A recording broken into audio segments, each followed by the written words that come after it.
Quand on parle d'omnicanal, pour moi, on parle de commerce. C'est juste l'évolution naturelle du commerce qui doit aujourd'hui laisser la liberté aux consommateurs de savoir où et comment faire leur achat. Donc, une fois qu'on a dit ça, la seule donnée qui va être figée dans la version du commerce qui doit exister, c'est qu'un client, on doit le reconnaître partout.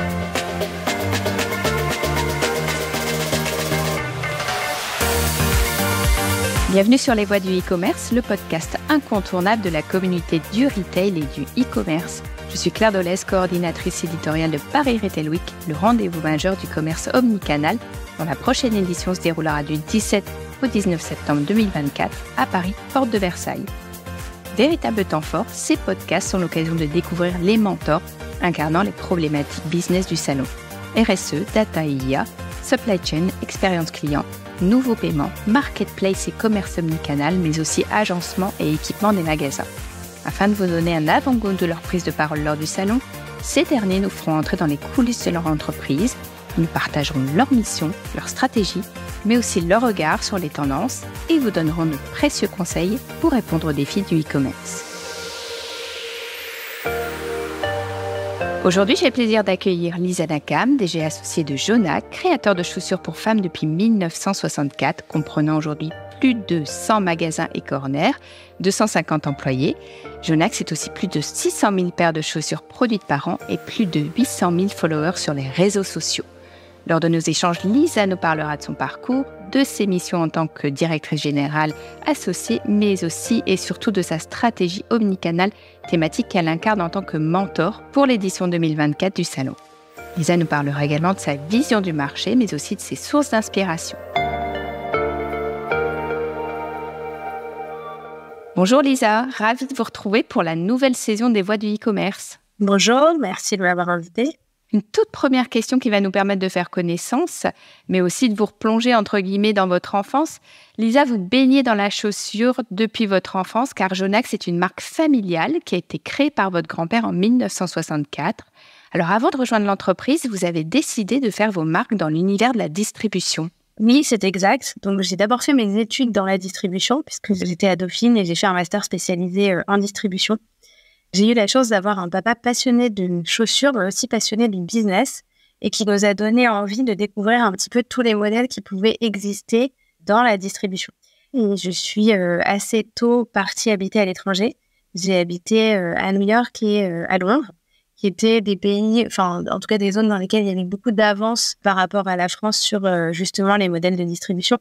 Chez Interparfums, j'ai pu découvrir ce qu'était le wholesale dans un domaine extrêmement riche qui est la beauté. Donc, j'ai tout de suite été mise dans le bain d'une diversité culturelle assez enrichissante et ça m'a montré vraiment tout ce qui pouvait être fait en termes de modèles de distribution sur les négoces à l'époque. Et donc, toutes ces informations, je les ai un petit peu gardées, puis je les ai réutilisées ensuite au sein de Jonac. Et puis, un petit peu la même chose à Londres. Donc là, je travaillais dans le groupe Beaumanoir. Là, c'est un vrai modèle de distribution extrêmement pérenne. On est sur un grand groupe qui a énormément de points de vente, qui vend des produits avec un panier moyen plutôt bas. C'est extrêmement intéressant aussi de voir que quand on peut vendre des choses avec justement un panier moyen très très bas, quand on va avoir des budgets pour faire plein d'autres choses et travailler une image de marque, on peut d'autant plus faire énormément de choses. Et donc effectivement, j'ai une vision de la distribution assez large de par mes expériences professionnelles avant de rejoindre l'entreprise. Et donc on a essayé d'utiliser un petit peu tout ce qui avait été appris de par ces expériences une fois que je suis arrivée chez Jonac et que j'ai pu mettre tout ça en place. Et alors, vous arrivez en 2011 et vous êtes aujourd'hui DG associé. Est-ce que vous pouvez nous dire un mot sur l'ADN de la marque aujourd'hui, mais aussi nous parler de vos fonctions? Donc, Jonac, c'est une marque familiale avant tout. C'est une marque qui a 60 ans cette année, qui a été donc fondée par mon grand-père, reprise par mon papa et plus récemment donc, par mon frère et moi. C'est une marque qui met l'humain au cœur de tout, sur laquelle on a énormément de partenariats avec nos usines depuis une trentaine d'années. On repose beaucoup de choses sur l'artisanat, sur l'authenticité, sur des productions qui sont très saines.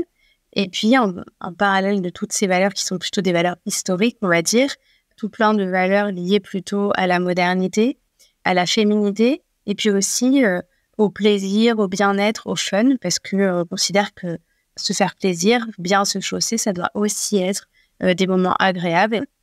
Donc aujourd'hui, ce sont toutes les valeurs qui vont faire de Jonac ce qu'elle est aujourd'hui. Des valeurs dans l'air du temps, on peut le dire. Voilà, des valeurs dans l'air du temps et qui pourtant ont été définies depuis bien longtemps chez nous. Donc ça a aussi permis à la marque d'être assez précurseur dans certaines choses parce que justement, ces valeurs pour nous, c'était des valeurs évidentes et c'est pas des valeurs qu'on a utilisées en termes de marketing parce qu'elles étaient justement à la mode. Alors Lisa, vous nous faites le plaisir d'être mentor de la thématique de l'omnicanal dans le cadre de l'édition 2024 du Salon Paris Retail Week. Pour vous, lorsqu'on parle d'omnicanal, il est avant tout question de clients unifiés. Pourquoi ? Quand on parle d'omnicanal, pour moi, on parle de commerce, déjà. Parce que si vous voulez, c'est une thématique du salon et c'est normal, mais pour moi, c'est juste l'évolution naturelle du commerce et qui doit aujourd'hui laisser la liberté aux consommateurs de savoir où et comment faire leur achat. Donc, une fois qu'on a dit ça, la seule donnée qui va être figée dans la version du commerce qui doit exister, c'est qu'un client, on doit le reconnaître partout. Il doit pouvoir faire ce qu'il veut, où il veut dans un réseau. Et donc, effectivement, quand on parle d'omnicanalité, on va souvent penser à toutes les briques qui vont être des briques de stock unifié, OMS, From Store, etc., etc. Mais avant tout, pour moi, il y a cette notion de client et d'expérience client qui va en découler, qui est de se dire, bon, il y a quelqu'un qui a acheté chez toi, peu importe de savoir où il a acheté, ce qui est important, c'est de savoir il a acheté chez toi, que ce soit sur le digital, que ce soit sur le physique, que ce soit même sur le wholesale, parce que c'est important aussi de lier ce troisième canal. Et donc de se dire, bon bah voilà, donc on a un client, il faut l'unifier au sein de ton réseau. Parce que parfois, on observe encore des marques aujourd'hui qui ne vous reconnaissent pas quand vous êtes client web ou client magasin ou qui ne sont pas capables de faire le rapprochement entre les deux. Donc pour moi, ça, c'est vraiment une des briques principales du commerce omnicanal. C'est de là que tout va partir, puisqu'ensuite, toutes les autres briques vont être faites pour contenter ce client qu'on aura identifié dans tout le réseau. Donc ça, c'est un prérequis, mais j'aimerais que vous me disiez quels sont finalement les apports, voire les bénéfices de cette stratégie.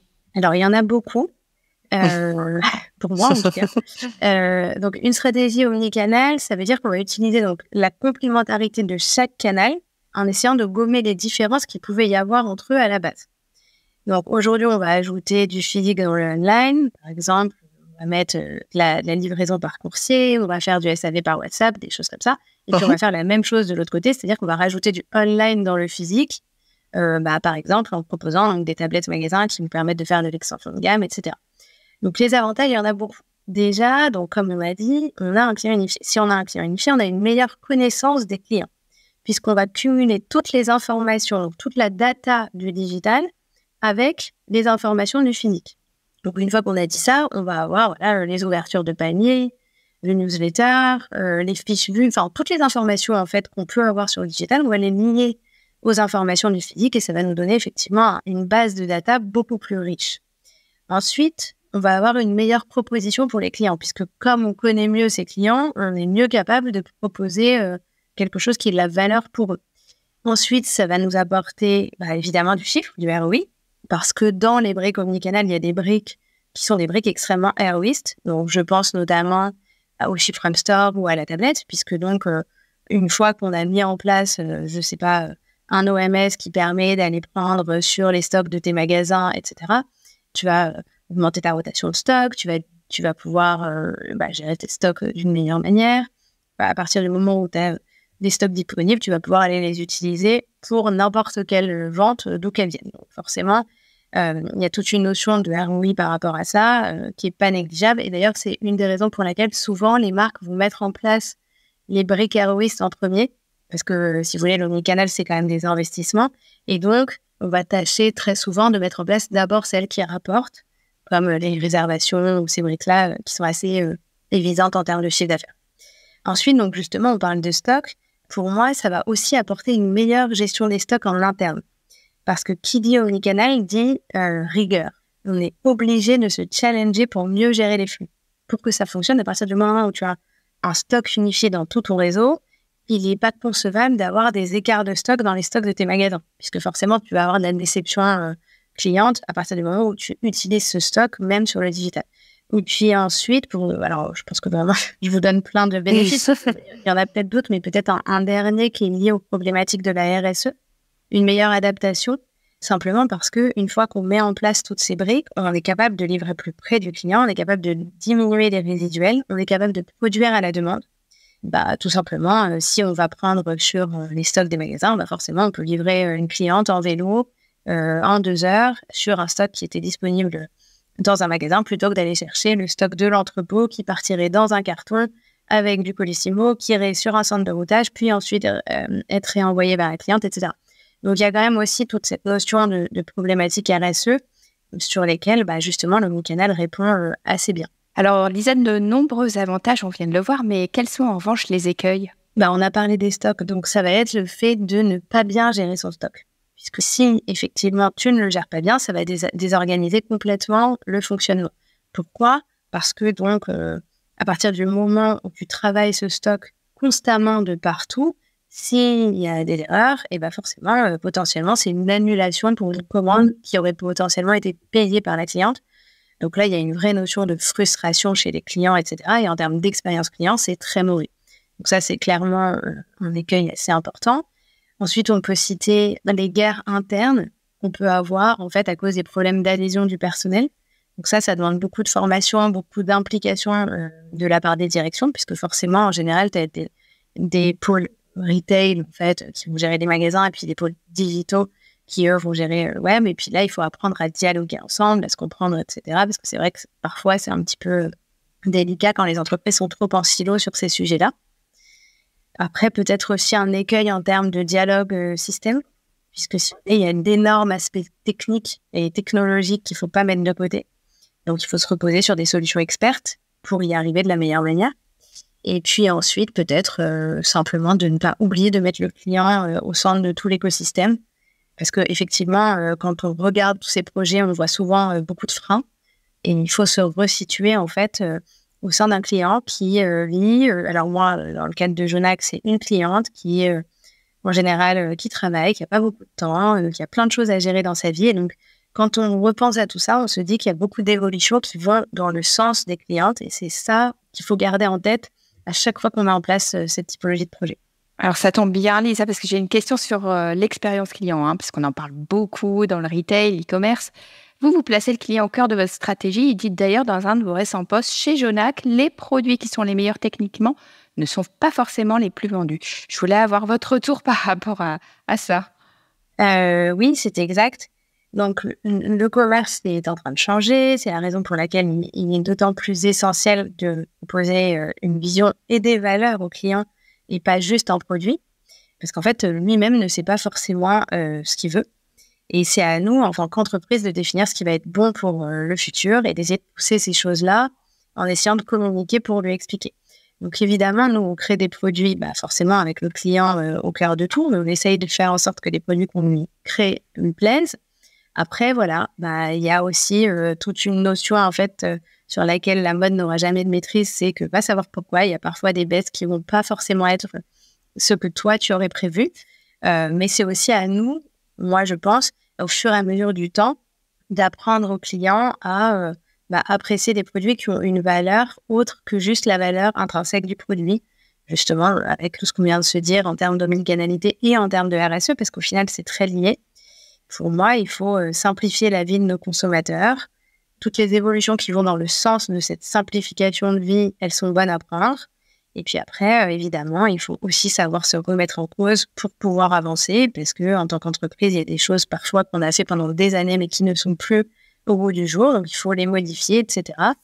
Mais tout en connaissant ses limites, en sachant en fait à quel moment on est dans les valeurs plus importantes de l'entreprise, celles à laquelle il ne faut jamais toucher. Parfait. Une question sur l'intelligence artificielle. Elle est au cœur de toutes les discussions. On va en parler notamment pendant le salon. Quel est votre avis sur l'IA générative? Alors, je suis ravie justement de ces évolutions. Je ne fais pas partie des gens qui en ont peur. Je pense qu'au contraire, ça va faire monter le niveau en fait des gens qui vont savoir l'utiliser. Je pense que c'est une aide, mais ensuite, à nous de faire preuve de l'intelligence qu'il va falloir en plus pour l'utiliser correctement. Donc, chez Jonac, on l'a testé assez tôt. On s'y est mis notamment sur la génération d'images, sur du shooting, sur des choses comme ça. Et honnêtement, les équipes ont hyper vite adhéré. Ça nous permet de faire des choses qu'on mettait une semaine pour faire en 5 minutes et demie. Donc forcément, il y a quand même d'énormes gains. Et donc, je pense qu'en tant que direction, justement, on doit énormément insister pour que les gens commencent à prendre des réflexes et commencent à comprendre que c'est pas un ennemi. Au contraire, c'est réellement une aide. Alors après, je pense encore qu'on en est au début. C'est-à-dire que j'aurais aimé voir encore plus de sociétés qui nous proposent des utilisations de l'IA et pas juste de l'utilisation de l'IA dans leur système. Je crois que le message est passé, Lisa. Ok, j'ai une toute dernière question en amont, Lisa. Je dirais comment vous réussissez à prendre de la hauteur dans votre quotidien bien chargé ou grâce à qui? Je pense que je prends de la hauteur en rentrant chez moi et en retrouvant les enfants qui, mine de rien, grandissent. Et je trouve ça assez intéressant de voir, en fait, d'une génération à l'autre, les évolutions qui vont nous remonter, en fait, tout simplement. Et donc, c'est assez rigolo parce que même au sein de petits-enfants qui grandissent, tu vois l'évolution du commerce telle que on peut l'apercevoir en 20 ans ou 30 ans d'écart. Et donc, je trouve que c'est une jolie source d'inspiration et que c'est le meilleur moyen de ne pas se laisser dépasser. Merci Lisa, j'ai été ravie d'échanger avec vous. Merci pour ce partage d'expérience. Alors, si vous êtes arrivé jusqu'ici, c'est sûrement que l'épisode vous a plu. N'hésitez pas à mettre une note Apple Podcast, Spotify ou Deezer, vous abonner et tout simplement le partager. Restez à l'affût car les prochains épisodes des Voix du e-commerce ne devraient pas tarder à être diffusés. Il me reste également à vous donner rendez-vous sur le salon Paris Retail Week qui se déroulera, je le rappelle, du 17 au 19 septembre 2024.